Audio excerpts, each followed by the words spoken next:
Ang pagsilang ni Isaac. Ika-21 kabanata. Ngayon, inalala ng Panginoon si Sara ayon sa kanyang ipinangako. Nagbuntis si Sara at nanganak ng lalaki, kahit matanda na si Abraham. Isinilang ang sanggol sa panahon na sinabi noon ng Diyos. Pinangalanan ni Abraham ang sanggol na Isaac. Nang 8 araw na ang sanggol, tinuli siya ni Abraham, ayon sa iniutos sa kanya ng Diyos. Nang ipinanganak si Isaac, 100 taong gulang na si Abraham. Sinabi ni Sara, "Pinatawa ako ng Diyos, at kahit sinong makarinig ng tungkol sa nangyari sa akin ay matatawa rin.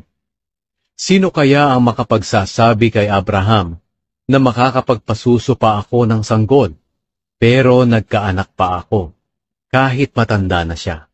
Lumaki si Isaac, at nang araw na naawat na siya sa pagsuso sa kanyang ina, nagdaos si Abraham ng isang malaking handaan.